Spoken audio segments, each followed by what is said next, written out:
I'd like to take you on a shoot with me. Actually, better than that. I'll tell you the story of one of my favorite shoots on Venice Beach that ended with this shot. I'll tell you how the shoot unfolded, and I'll show you images that I shot at each step of the process. How did that sound?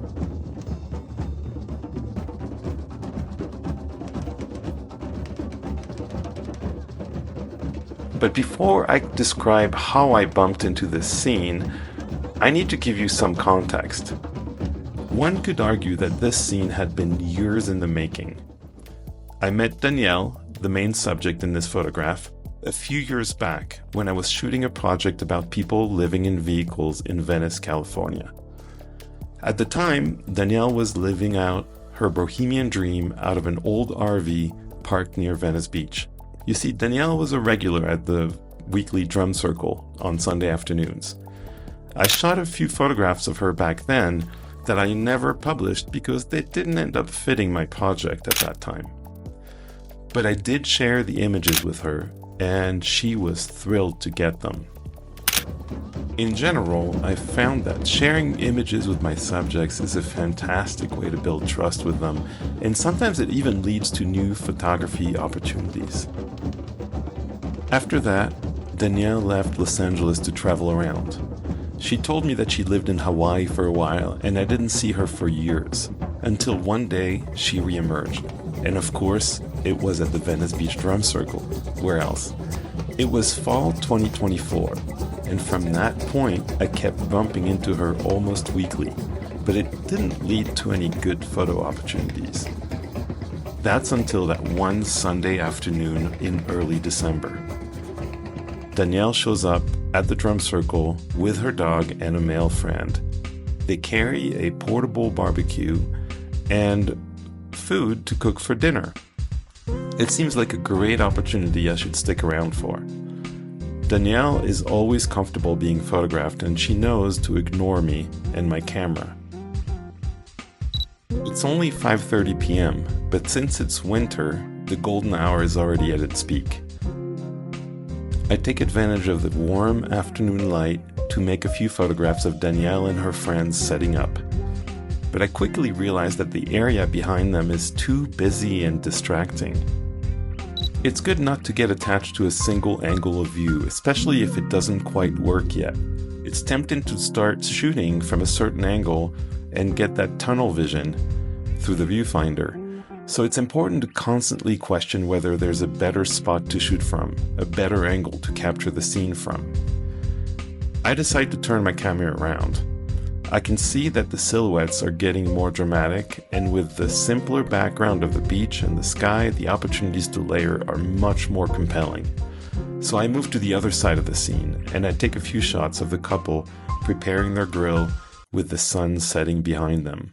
I think this is working much better, don't you think? The light is stunning, and their old-fashioned Bohemian attire really creates that intrigue. But the action isn't quite that interesting yet. I personally tend to look for 3 elements for a successful photograph: design, information, and moment. Here, the light and the composition make the design work, but the information is still a bit dull. It's just 2 people tending to a barbecue grill. And also the moment lacks intensity. It is taking place at sunset, but the 2 people are not really interacting. They're just tending to the grill. It's important to be honest with yourself about those types of things, because it's easy to get enamored with the scene and have a feel that is more intense than what the photo will actually represent. So keeping a cool head when evaluating a scene like this is really important. And that's why I like to have design, information, and moment to kind of have a structure to work from. As the grill starts getting hotter, there is smoke rising, and that adds to the atmosphere of the scene, of course. Whenever I see smoke or steam in a scene, whether that's from a grill, a cigarette, or a street vent, I always try to figure out how to include it in my shot. Smoke and steam, for some reason, have a way of adding mystery, poetry, and soul to photographs. and this case is no exception. There's also smoke in the background here, so I'm trying hard to include both in my composition, getting a little greedy here. This brings up another point. I like to compare shooting a layered scene like this to a video game. I think that just like a video game, I need to juggle many different things at once in my composition and my timing. People in the foreground move, they change postures, they vary their facial expressions. Then you have people in the background that also move around and can intersect with different things in the scene. And then there's also the smoke that quickly takes different intriguing shapes that you can't really anticipate.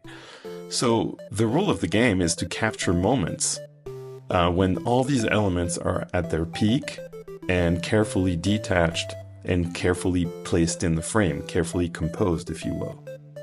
My camera in that case is my game controller. I can only control where to position myself, where to point my lens, and where to press the shutter. This allows me to include or exclude different visual elements from my frame when the shutter is pressed. Make sense? So at that point, Michel's friend picks up his drum and starts drumming. I try framing the shot vertically, but it doesn't quite work, and I'm not surprised. Vertical shots have gained a lot of popularity with smartphones and Instagram, but they often don't work as well as landscape shots. They're fine for close-up portraits because we have vertical faces and vertical bodies, but for wide layer shots like this scene, they tend to lack spatial context. They feel cropped, they feel constrained. So, on top of that, there are people in the background that I can't quite separate from Danielle's body. This framing is definitely not working. So I decide to go back to horizontal framing and back up to get the broader scene to really give it some room to breathe. I shift my perspective to fully crop out the distracting background characters behind Danielle to the right and include more of the people in the background to the left with the upside down bikes and the smoke much better. Once again, it's good to not fall victim to tunnel vision and keep problem solving as you shoot. Here, it was a matter of physically moving farther back and changing my framing entirely.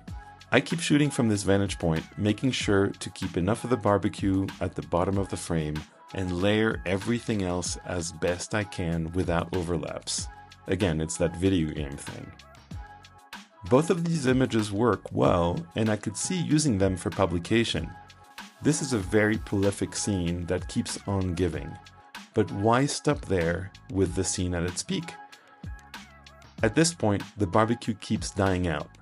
It's not obvious from my images because I try to shoot only when it's lit, but Danielle and her friend are getting impatient with it. They'd like to be able to cook their food at some point soon, they're getting hungry. So they decide to pour some lighter fluid from a paper cup into the fire. A big flame erupts, and that's my next opportunity. Bursts of flames. With big flames now in play, there are a few new challenges to take into consideration. Fire is obviously very bright. It's by far the brightest thing in the frame now, much brighter than the fading blue hour sky in the background. It means that there'll be a huge difference in brightness between the fire and the people's silhouette, and I have to take that into account for my exposure settings. But do you see how I just leveled up in our video game here? The fire has made it more exciting, but also introduced a few more challenges on top of the old ones from the previous level. Exposure becomes much trickier because I don't want to overexpose the fire, which would render it white, but I also don't want to lose all the detail in people's faces. I noticed that when faces are close enough to a bright flame, it casts a gorgeous warm glow, so that's something new to play with. In addition, the flame of the fire moves and changes in intensity quite quickly, so it's a very dynamic situation to handle. I'm now 15 minutes into shooting this scene. I'm not looking at the screen on the back of my camera to see the shot that I got. I'm also not looking at my phone. Instead, I'm fully present, fully engaged in the scene, and fully in the moment. That's the only way I know to do my best work. I pick a good scene, like this one, and work it until it's gone. And right now, it's still developing, so I keep shooting. A scene like this doesn't come along very often, so why move on as long as it's still unfolding? My chances of finding anything better that night are really close to zero. But you might ask, why should I stay if I already got the shot? I obviously got some things I can work with already. It's simple. There might be another shot, and another. Having the choice between too many great shots when editing your work later in front of the computer is a much better problem to have than almost having gotten the shot. The next development happens when Danielle puts on her fire dance palm torches and lights them up. Now the scene has evolved to a whole new level once again. The rules of the game are not that complicated. It's, again, just like playing a video game. Sure, it's challenging to get a high score, or in this case, a great shot, but it would be boring if it was too easy, wouldn't it? So I keep shooting the fire dance. Same rules apply as before, except now I have to watch for separation, expressions, movements, and ideally shoot when there's a flame in both the barbecue and on Danielle's palm torches, which keep running out of fuel and she has to relight them. So there's quite a few things to keep juggling here. If I can get the torches lighting her face, then that's even better.